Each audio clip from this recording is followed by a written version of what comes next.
অনেকে ফাইন্যান্সিয়াল বিষয়গুলো নিয়ে অনেক ধোঁয়াশা তৈরি করতেছেন। একটা বিষয় হচ্ছে এখানে দুইটা পার্ট। আমি এমনও শুনেছি আপনাদের ভিতরেই বিভিন্নভাবে কথাবার্তা হচ্ছে যে আইসিসি থেকে আমরা $27 মিলিয়ন পাই।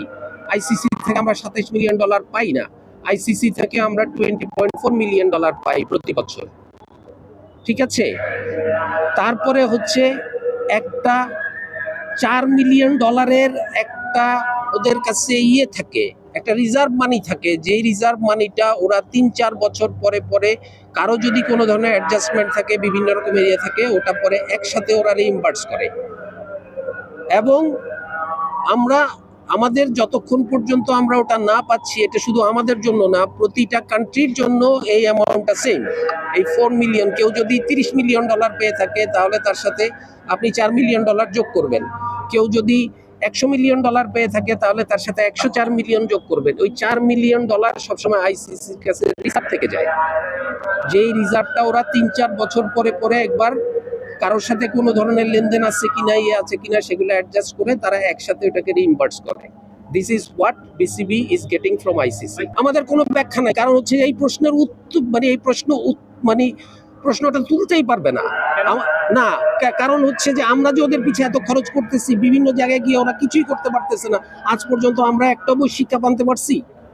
কোনো একটা জায়গায় আমরা কতটুকু কি করতে পারছি? আমরা তাহলে তো প্রত্যেকবারই আমরা বলতে পারি যে তোমরা খেলতে পারো না, তোমাদের পিছিয়ে যা খরচ করছি এটার এবার তোমাদের কাছ থেকে আমরা নিতে থাকি, ফেরত দাও।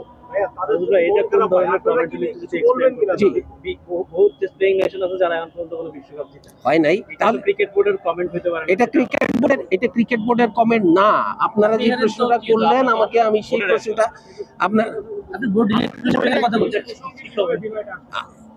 আপনারা বলতেছেন কেন? আপনারা কেন বলতেছেন তাদেরকে কম্পেনসেশন করার বিষয় আসবে? কম্পেনসেশনের বিষয়টা কেন আসবে? যেই ছেলেটা খেলতে যেতে পারে নাই, সে যে ক্ষতিগ্রস্ত হচ্ছে, তাকে যে সিলেকশন হয় নাই, এই সমস্ত আমি এই প্রশ্নটার আর আমি উত্তর দিব না। তার কারণ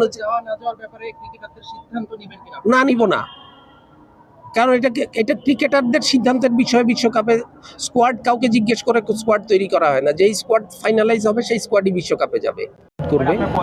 আমার পয়েন্ট অফ ভিউ হতেই পারে, এটা পারফরমেন্স বেস হতেই পারে, হওয়া উচিত। হয়তো পারফরমেন্স করার কারণটা ডেফিনেটলি বাড়বে। তার কারণ হচ্ছে যে আপনার সাথে সবসময় আপনার কাছে ক্যারট থাকবে, আপনার পিছিয়ে ইয়ার্ড থাকবে না, তাহলে তো আপনি করতে পারবেন না। তাহলে carrot and yard it has to come parallelly. তো আমাদের এখানে হয়তো এমন আছে, আমি বললাম যে এই সিদ্ধান্ত আমার না, এটা বোর্ডের সিদ্ধান্ত। যেহেতু এরকম কথা আসতেছে সামনের দিকে, হয়তো হতেও পারে বোর্ড যদি সিদ্ধান্ত নেয় পারফরমেন্স বেস সিদ্ধান্ত নিবে, পারফরমেন্স বেস দিয়ে তখন বোর্ড সিদ্ধান্ত নিবে। আপনারা সবাই তো এই বিষয়ে সাজেস্ট করতেছেন, সবাই যখন এই বিষয়ে কথা বলতেছেন তখন কেউ না কেউ তো সাজেস্ট করতেছে। আমি শুধু finance, I am part of 25।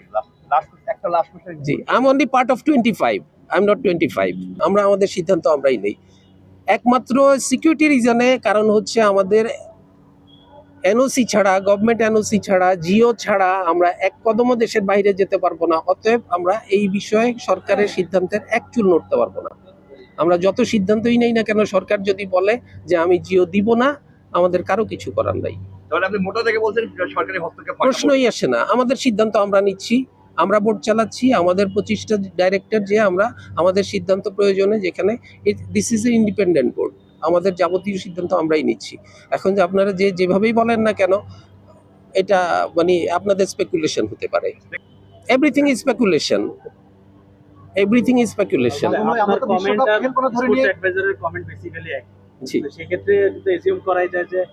করেন।